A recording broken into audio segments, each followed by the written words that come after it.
Before we begin, allow the day to loosen its grip.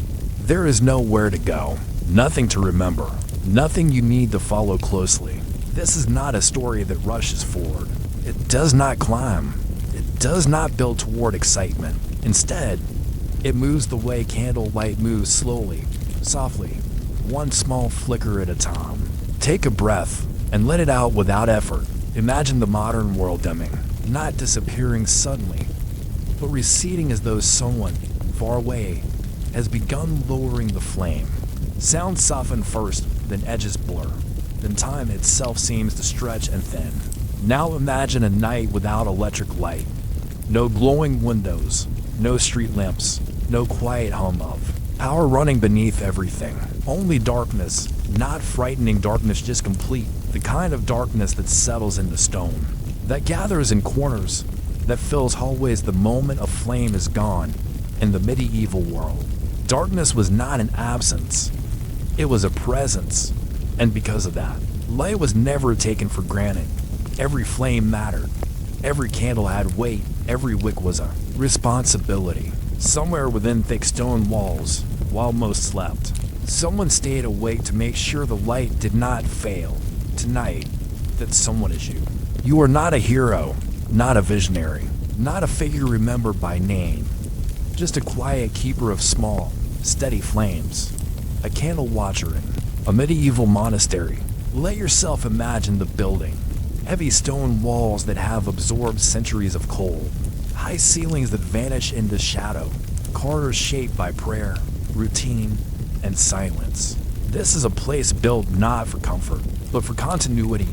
And continuity depends on light. The light that allows reading. The light that marks time. The light that keeps darkness from fully claiming the night.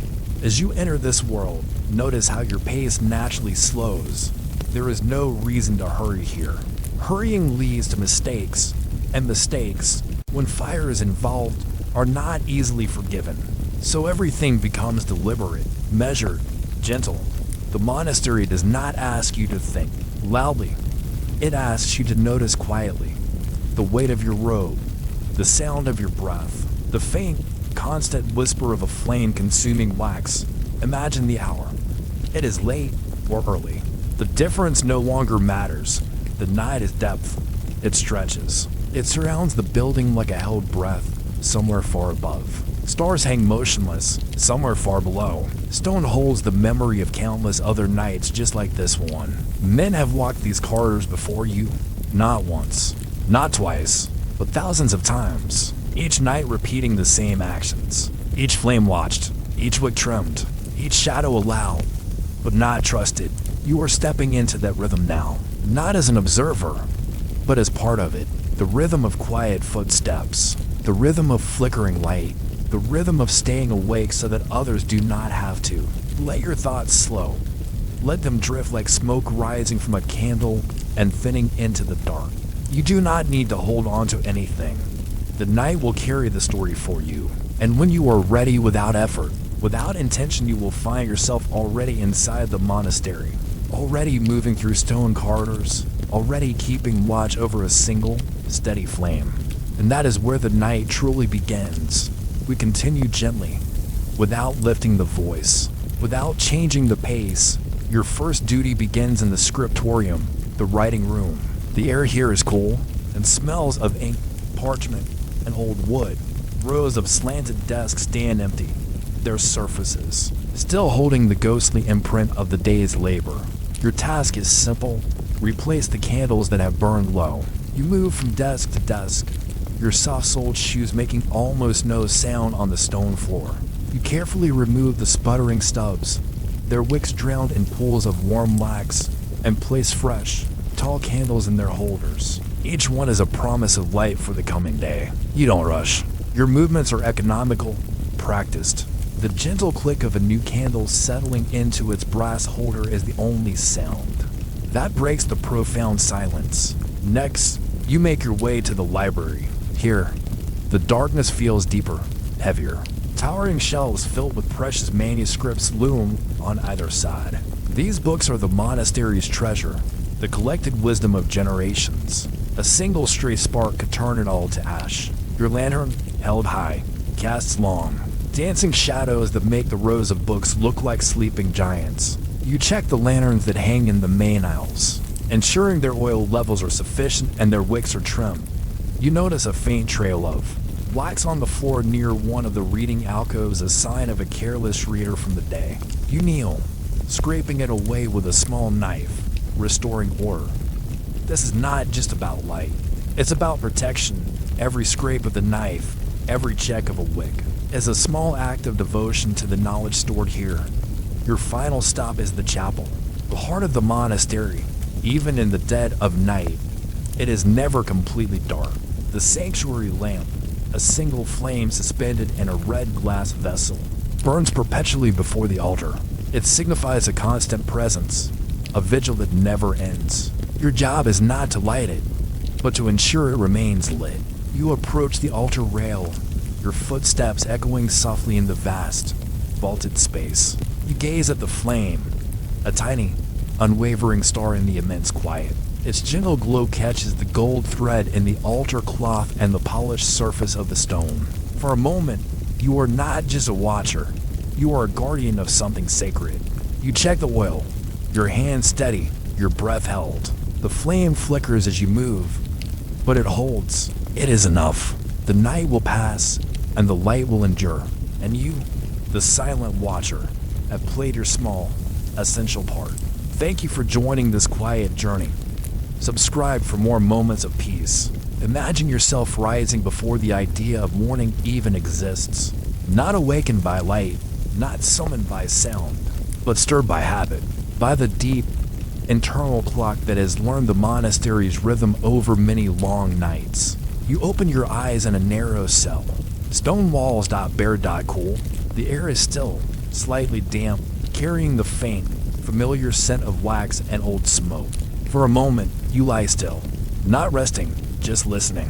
There is no silence here, not truly. There is always something, a distant drip of water, the soft exhale of wind through unseen cracks, the nearly imperceptible hiss of a candle burning somewhere down the corridor. Eventually, you sit up. Your robe slides across the rough bedding. It has been worn thin by many bodies before yours. You stand slowly, because quick movements have no place in the night. Cold rises from the stone floor, seeping through the soles of your sandals. You accept it. The cold is not an enemy. It is simply part of the arrangement. Before leaving your cell, you check the small lamp beside the doorway. The flame is low, lower than it should be. You pinch the wick carefully, not extinguishing it, just encouraging it to burn cleanly. Already, your work has begun. You step into the corridor. The light here is uneven. Pools of brightness gather around wall sconces, then dissolve into darkness again. Each step carries a soft echo. Footsteps do not bounce here. They sink, absorbed by stone that has learned to keep secrets. Your task tonight is simple and endless. You will walk these corridors. You will check each candle. You will refill lamps. You will trim wicks. You will stay awake so that time continues to move correctly. Before matins, the first prayers of the day, every light must be ready. No flickering shadows over sacred texts. No sudden darkness during chanting. No distraction from devotion. You move toward the storage room. Here, the smell of beeswax grows stronger, warm, slightly sweet. Blocks of wax are stacked carefully. Their surface is dull and uneven. Each one represents hours of light, hours of vigilance, hours of quiet responsibility. You take what you need, not more, not less. Excess is unnecessary. Shortage is unacceptable. Back in the corridor, you stop at the first lamp. You lift it gently. Too much shaking can disturb the flame. You add oil slowly, watching the surface rise. You wait. You always wait. Rushing leads to spills. Spilled oil leads to smoke. Smoke leads to coughing. Coughing leads to attention. And attention is disruptive. The wick is next. You trim it with practiced fingers. Just enough. Too long. And it smokes. Too short. And it dies. Everything here exists in the space between extremes. You move on. One lamp. Then another. Then another. The pattern repeats. Check, refill, trim, observe. Your body memorizes the sequence so your mind can soften. Time stretches. Minutes lose their shape. The night becomes a single, continuous moment punctuated by flame. As you walk, your breath slows and out and out. The cloister opens around you. An open courtyard, dark above, with only a ring of candles guiding the path. Your footsteps circle. Slowly, each echo returns to you slightly altered, as if the stone itself is listening. The cold deepens here.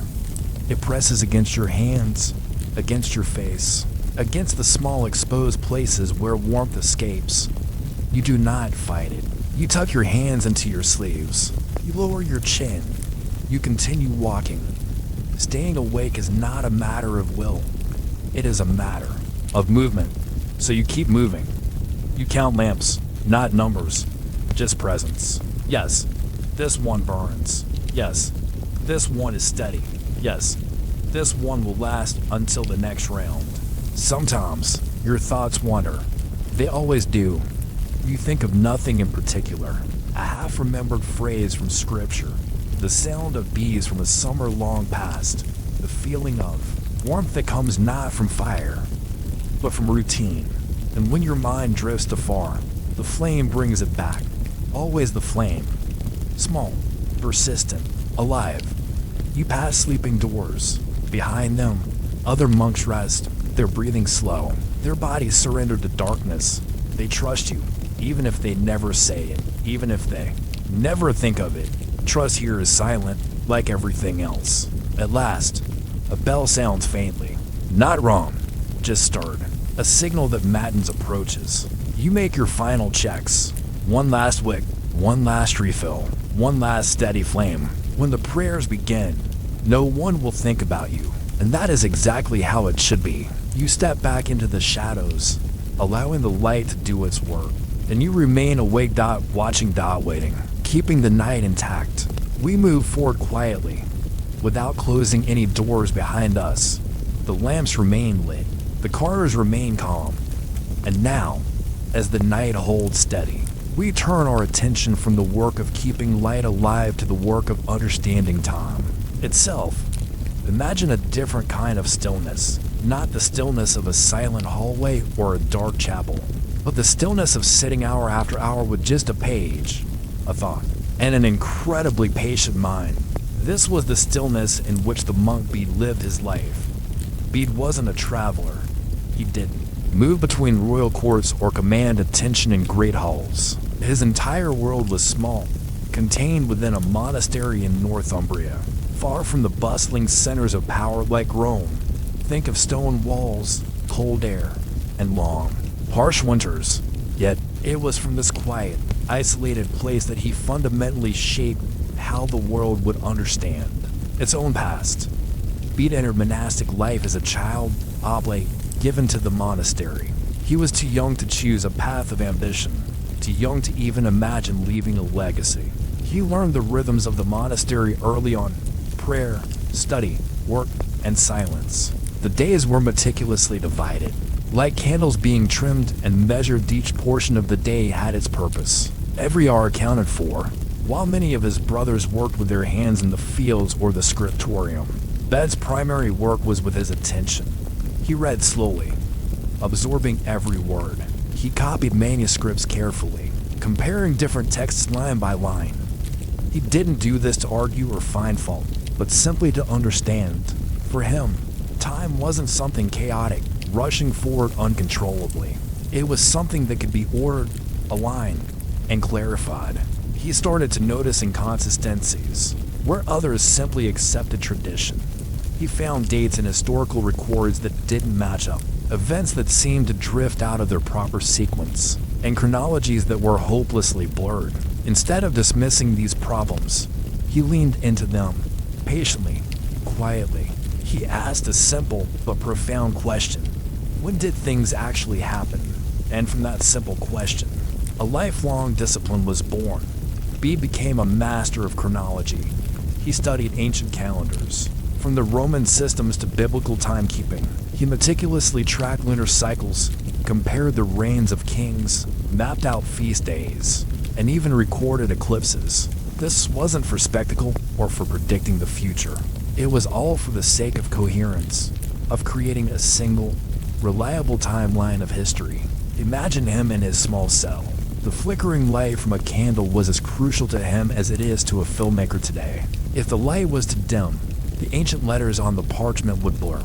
If it was too bright, the wax of the candle would melt too quickly. So his work, his very thoughts, followed the rhythm of the flame. He would pause when the light weakened and resume his writing when it steadied.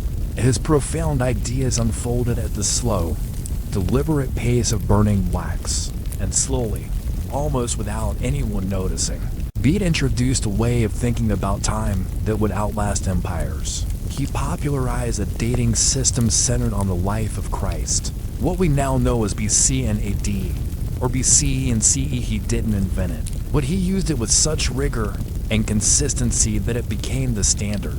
He created a shared reference point, a quiet agreement that would span across texts and generations, allowing history to be told as one continuous story. He never called his system revolutionary. He just used it, and because his work was so respected, others followed his lead. Bede's greatest work, the book you may have heard of, is the ecclesiastical history of the English people. But it's not a dramatic book filled with epic tales.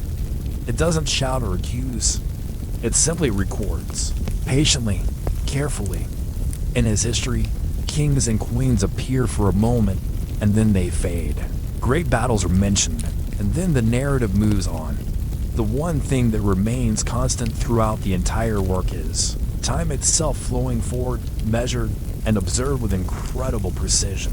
Bede lived his entire life, from the age of 7 until his death, within the walls of his monastery. He never left. He never sought fame or recognition from the outside world. When illness finally came for him late in life, he continued his work, even as his breath became short and his strength faded. He kept dictating his translations and thoughts to his students. He wasn't hurried. He wasn't distressed. He was still working within that same calm, steady rhythm he had known his entire life. Light, words, time. When he finally passed away, there were no grand ceremonies broadcast across kingdoms. There were no monuments built in his honor.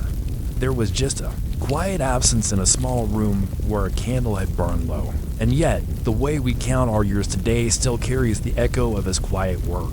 Every calendar on your wall, every date you write down, every time we mark the passing of a year, it all connects back to the quiet monk who believed that time could be understood if only one was willing to sit with it long enough. His influence is a testament to the idea that the most profound changes don't always come from the loudest voices, but sometimes from the quietest rooms.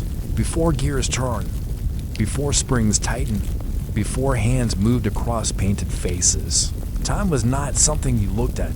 It was something you felt, something you observed through change, through shadow, through flame. In the quiet world of the monastery, time didn't announce itself with a loud, jarring bell. It didn't ring on demand. Instead, it revealed itself gradually, softly as light shortened, as wax softened, as a wick slowly surrendered to heat. This was time measured not in seconds, but in the steady, silent consumption of light. Imagine standing in a still, quiet chamber. A single candle rests in a simple holder. Its flame is calm, steady, almost motionless, but it is moving, always moving. Wax melts, tiny drops form and cool along its side. The candle grows shorter, almost imperceptibly. This slow, steady disappearance was the heartbeat of the monastic. Night, monks learned to read this movement with incredible precision. They understood how long a properly made candle should last. They knew exactly how wide the wick must be, how pure the beeswax needed to remain. Candle making became a science of patience and exactitude, a craft passed from one generation to the next, not through written manuals, but through shared practice. Too much impurity in the wax, and the burn becomes uneven, sputtering, and unpredictable. To thin a wick, and the flame falters, threatening to die out. The process itself was a discipline. Measurements were not written down. They were memorized, passed hand to hand, eye to eye. A certain size of candle meant 1 hour of prayer. A larger one might mean two. Sometimes, to make the passage of time even clearer, lines were carved directly into the wax soft markings that would disappear as time passed. Think of it as a visual prayer, a tangible reminder that time consumes itself as it moves forward. Each vanishing line was a milestone in the knight's spiritual journey. During the long night offices, the canonical hours of prayer that punctuated the darkness, a candle's progress was the only guide. When the flame reached a certain height, it was time to move, time to chant, to read scripture, to kneel in silent contemplation. No bells were needed. The light spoke quietly, and everyone understood its language. These candle clocks also served as markers of discipline.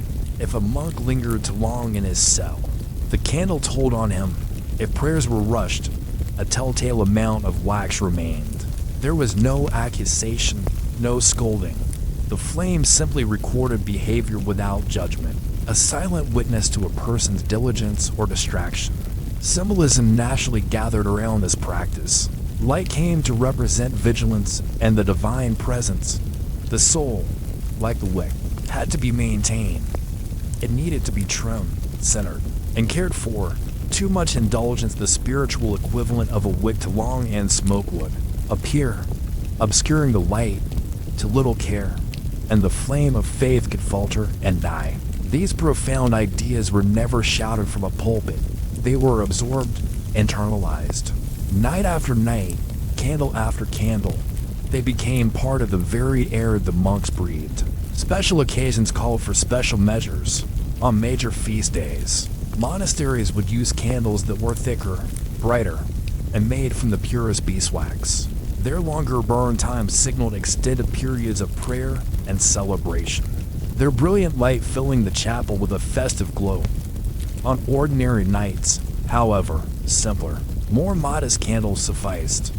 Restraint mattered. Even light, a symbol of the divine, was subject to the monastery's hierarchy and rules of austerity. A quiet form of mathematics also entered this world of wax and flame. Monks became keen observers of their environment, calculating burn rates based on the temperature in the scriptorium or chapel. On colder nights, the wax would harden and the burn would slow. On warmer nights, it would soften and quicken. Adjustments had to be made. Sometimes more candles were lit, sometimes fewer. Everything was balanced against the night's unique conditions. Time was flexible, but it was never, ever careless. In this way, the entire monastery existed inside a living clock. It was a clock powered not by mechanics, but by wax, breath, and unwavering attention. There was no ticking, no striking of a hammer on a bell. There was only the steady, silent disappearance of the candle. As the candle shortened, the night shortened with it. Darkness slowly loosened its grip on the world outside. Eventually, a hint of dawn would appear on the horizon, far beyond the stone walls. But inside, the flame remained the true authority, not the sun, not the rumbling of an empty stomach, but the flame. It dictated the rhythm of life, and when you, the observer, watch a candle burn, you become part of this ancient system. You do not hurry the candle. You cannot slow it down. You simply observe. And in that quiet observation, you begin to learn what the monks learned all those centuries ago. Time does not need to be chased or conquered. It only needs to be noticed. This method of timekeeping also reveals a stark contrast, one that existed then and resonates even today. The contrast between those who kept the vigil and those who rested in comfort. Between the necessity of this simple technology for the monks and the luxury of more sophisticated clocks for the wealthy. It's a story of silence versus celebration, of duty versus privilege. The candle clock wasn't just a tool, it was a philosophy. It taught that time as a gift, a resource to be used with intention and respect. It taught that the most profound things are often the most quiet, and it reminds us that long before we could measure a second, we learned to measure an hour by the life of a single, humble flame. Thank you for joining me on this journey back in time. If you enjoyed this exploration of history and thought, please consider liking this video and subscribing for more stories from the quiet corners of our past. Not every candle in the monastery burns for the same purpose. Some exist to guard silence. Others are allowed, though very rarely, to soften it. Let's step away from the cold, echoing church and the solitary cells. Imagine a different room. It's still made of ancient stone, and by its very nature, it is quiet. But tonight, it's warmed, not just by flame, but by gathering. This is the abbot's hall. It's larger than the monk's simple cells, but its ceilings are lower than the soaring vaults of the church. The walls feel closer, more intimate, and the candles here aren't sparse. They are arranged with deliberate care, grouped together, balanced. Their soft light reflects from polished wood and meticulously maintained metal. Silver platters catch the glow and return it gently. It isn't a dazzling, bright light. It's just enough to suggest a sense of abundance without a hint of excess. Tonight is a feast day, a rare and deeply anticipated occasion. The liturgical calendar has granted permission for this moment of celebration. You would have known it was coming for days. You would have seen the special preparations, the finest candles being selected, their wicks trimmed with an artisan's care. The wax chosen specifically for its bright and steady burn. Absolutely no smoke is allowed tonight. Tonight, the light is meant to linger, to create an atmosphere of warmth and welcome. High-ranking monks gather, not with loud chatter or casual familiarity, but with a certain looseness in their posture, a relaxed air that simply doesn't exist on ordinary nights. Their robes seem cleaner, crisper. Their movements are slightly slower, more deliberate. As if savoring each moment, they take their seats. The candles are placed between them on the long table, not high above, ensuring no harsh shadows fall across their faces. It's an equality of light, a shared illumination. Then, the food arrives. By our modern standards, it would seem simple, but here, in this place of discipline and austerity, it is a rich bounty. There is warm bread, its scent filling the hall, a hearty stew of root vegetables. Sometimes, there is fish, a rare treat from a nearby river, and on the most important of feast days, a small, precious portion of meat might be served. Wine is poured with careful precision, never to excess, always measured. It is a symbol of joy, not indulgence, as the meal begins. So does the conversation. It starts softly, measured and thoughtful. The topics often center on scripture, on recent studies, on shared memories of scholars and saints. The words are chosen as carefully as the food is prepared. Then, someone might begin to read aloud, not because it is a required part of the ritual, but simply because it is enjoyed. A passage from a philosopher, a poem, or a telling of a saint's life. The reader's voice rises and falls, a gentle cadence that seems to move in time with the flickering flames of the candles. In this hall, on this night, the candles do not measure the passing of hours. Instead, they mark permission. Permission to linger at the table, permission to rest the rigors of discipline, without ever fully abandoning it. After the reading, sacred songs might follow. These aren't the grand, echoing chants that fill the stone church. They are quieter melodies, more intimate, more human. They are songs of fellowship and quiet gratitude, and the candles seem to respond. The tiny flames flicker and dance as the voices move the air, their light playing across the ancient walls. For a few precious hours, the monastery, a place defined by its solemnity, feels almost gentle. And yet, even here, in this moment of sanctioned celebration, nothing is careless. Servants move with a practiced silence, their feet making no sound on the stone floor. Spills are meticulously avoided. Every detail is attended to. And most importantly, the candles are constantly watched, because fire, unlike the men in this room, does not respect hierarchy. It does not understand feast or fast. The abbot knows this better than anyone, so even during a feast, someone, often unseen, keeps a vigilant watch. You might recognize the role. It is the quiet labor of vigilance, the foundation upon which all celebration is built. When the meal finally ends, the candles are extinguished with the same care they were lit. They are not blown out in a casual puff of breath. They are snuffed respectfully. The light is released, not destroyed. The hall slowly empties. The shared warmth begins to fade. The cold stone reclaims the air, and the room returns to its familiar stillness. The feast day has passed. Ordinary nights return, with their solitary lamps and deep silence. And once again, the quiet, unending work of watchfulness outlasts the fleeting joy of celebration. It's a reminder that for every moment of light and song, there are countless hours of quiet duty that make it possible. It's in that balance between celebration and discipline that the true life of the monastery is found. Thank you for joining me on this journey into the Abbot's Hall. Now, the night has nearly completed its arc. The candles you watched have shortened. Some have gone dark. Others still glow faintly, holding their final shape. Their wicks just embers in a pool of liquid wax. The monastery breathes differently now. The deep, heavy silence of midnight has begun to soften, to thin out. Morning approaches not loudly, not suddenly, with no grand announcement. It's just a gradual easing of darkness, a slow, gentle return of color to the world.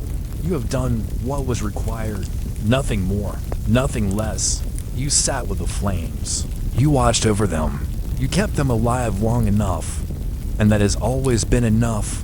Think about the journey through. The night, the hours stretched out, each one with its own character. There was the initial settling in, the world outside falling silent, leaving you alone with the flickering light. Then came the deeper hours, the ones where time itself seemed to slow down, where each tick of a distant clock, if there was one, felt like an eternity. The shadows danced and played on the stone walls, creating shifting patterns that were your only companions. You might have felt your eyelids grow heavy, the pull of sleep a constant, gentle tide. But you stayed. You remained present. Your task was simple: to be here, to be awake, to witness. The monastery around you holds centuries of such nights. Imagine the countless others who have sat in this very spot, their eyes fixed on similar flames. Generations of monks, novices, and perhaps other quiet guardians like yourself, each one bringing their own thoughts, their own burdens, their own hopes into the stillness. This space is saturated with devotion, with the quiet power of wakefulness. It's a silence that isn't empty, but full of prayers said and unsaid, full of the accumulated peace of all who have sought refuge here. Tonight, you became a part of that long, unbroken chain. Your presence was woven into the fabric of this sacred place. The candles, in their slow, steady decline, have taught a lesson in impermanence. Each one began as a perfect column of wax, a promise of light, and with each passing moment, they gave of themselves to fulfill that promise. They melted, they warped, they were consumed, and in doing so, they provided warmth and vision. They held back the immense, pressing darkness. They were a small, defiant stand against the void. And now, as they reach their end, there is no sense of failure, only of completion. Their purpose has been served. They have burned brightly, and now they can rest. Their light isn't gone. It has simply been transformed, given away to the night. Soon, the first signs of life will stir within the monastery walls. The monks will wait. Their movements will be soft at first, a quiet shuffle of feet on stone floors, the gentle rustle of robes. The first prayers will rise, not with a shout, but as a low, resonant hum that will build and fill the chapel. Daylight, patient and persistent, will take over the work of seeing. The first pale, gray light will filter through the high-arched windows, touching the cold stone, revealing the details the candlelight had kept hidden. The world will be reborn, as it is every day, and your role, quiet and unnamed, will fade back into the rhythm that does not need recognition. Your watch is over. You can leave the stone corridors now. You can feel the cold loosen its hold on your bones as you prepare to step back into your own world. The air outside will be crisp and new, carrying the scent of damp earth and the promise of a new day. You live in a world where light waits at the touch of a switch, where time announces itself constantly from clocks, from phones, from screens. A world where darkness is rarely complete, always pushed back by the glow of cities and technology. It's a world of immediacy, of noise, of constant demand for your attention. But tonight, you visited a different world. A world where light was precious, earned through patience and vigilance. A world where time was not a commodity to be managed, but a vast, flowing river to be experienced. A world where staying awake was not a chore, but an act of devotion, a quiet offering. You stepped out of the relentless stream of modern life and into a pool of ancient stillness. You remembered what it feels like to simply be without the need to do. You connected with a rhythm that is older than any clock, the simple, profound rhythm of night turning into day. Carry that stillness with you. Don't let it evaporate the moment you step back into the noise. Let it be a quiet anchor within you, a memory of peace you can return to. Remember the feel of the cool stone, the sight of the dancing flames, the profound depth of the silence. This experience wasn't just about staying awake. It was about paying attention in a way we rarely do. It was a meditation that lasted for hours, a practice in pure presence. Let that devotion rest now. Just as the monks will soon take up their daily rituals, your ritual is complete. Let the flame go out gently, both the one in the candle and the one you held within yourself to stay vigilant. Let the night release you from your watch. It has held you in its dark, quiet embrace, and now it lets you go. And as the final glow fades, as the last wisp of smoke curls into the air and disappears, you may do what the candle watcher could not. Until this very moment, you may sleep. You have earned your rest. Close your eyes and drift away into the deep, restorative peace you so faithfully guarded for others. You may sleep.